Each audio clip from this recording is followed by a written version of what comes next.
আসসালামু আলাইকুম, welcome back to our channel. আজকে আমরা ফাইন্যান্সের ফার্স্ট চ্যাপ্টারের কিছু ইম্পর্টেন্ট টপিক নিয়ে আলোচনা করব। আশা করছি এই টপিকগুলো আপনাদের জন্য হেল্পফুল হবে।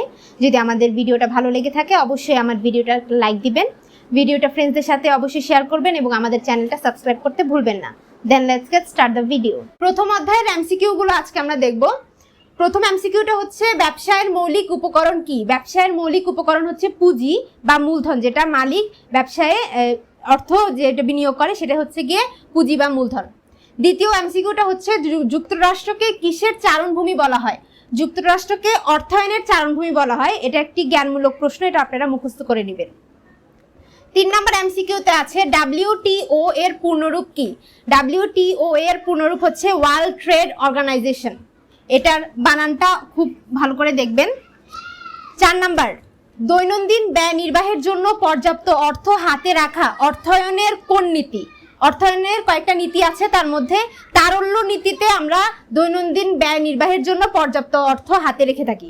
তারল্য নীতি বলতে বোঝানো হয়েছে যে আমরা ব্যবসায় প্রতিদিন খরচের জন্য কত টাকা হাতে রাখবো সেটাকে। আমরা যদি বেশি অর্থ নিজের কাছে রেখে দিই এবং সেটা পরবর্তীতে বিনিয়োগ না করি তাহলে এটা একটা সুযোগ ব্যয় হবে। অর্থাৎ আমি যদি সেই সমপরিমাণ অর্থটা ব্যাংকে বা অন্য কোথাও বিনিয়োগ করতাম তাহলে আমার সেখান থেকে মুনাফা আসতো, কিন্তু যেহেতু আমি এটাকে হাতে রেখে দিছি তার ফলে আমার মুনাফা আসতেছে না। এটা হচ্ছে সুযোগ ব্যয়ের দিকে যাবে।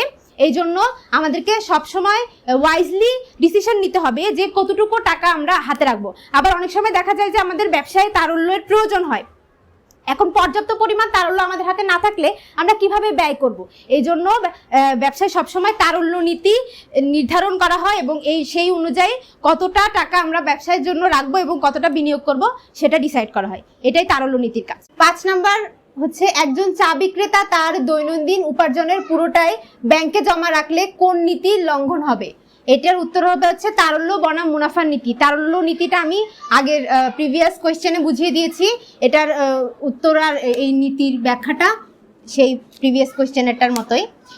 নেক্সট হচ্ছে পিপিপি এর পূর্ণরূপ কি? পিপিপি এর পূর্ণরূপ হচ্ছে পাবলিক প্রাইভেট পার্টনারশিপ, অর্থাৎ সরকারি এবং বেসরকারি দুই পক্ষের পার্টনারশিপে যে ব্যবসাগুলো হয় সেটাকে বলা হয় পিপিপি বা পাবলিক প্রাইভেট পার্টনারশিপ। 7 নাম্বারটা হচ্ছে বাংলাদেশে বাণিজ্য ঘাটতি হওয়ার কারণ কি? বাংলাদেশে বাণিজ্য ঘাটতি হওয়ার সবচেয়ে বড় কারণ হচ্ছে রপ্তানি অপেক্ষায় আমদানি বেশি। অর্থাৎ আমরা আমাদের যে দেশে উৎপাদিত পণ্যগুলোকে রপ্তানি যে করি সেই হারটা আমাদের আমদানিকৃত পণ্যের থেকে কম হয়। আমরা আমদানি করি বেশি, এই জন্য আমাদের বাণিজ্য ঘাটতি দেখা দেয়।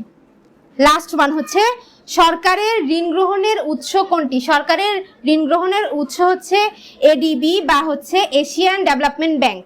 এশিয়ান ডেভেলপমেন্ট ব্যাংকগুলো থেকে সরকার ঋণ গ্রহণ করে থাকে। 9 নম্বর প্রশ্ন হচ্ছে সরকারি অর্থায়নের মূল লক্ষ্য কি? সরকারি অর্থায়নের মূল লক্ষ্য হচ্ছে সমাজ কল্যাণ বা জনকল্যাণ, মানে জনগণের বেটারমেন্টের জন্য সরকার কাজ করে থাকে।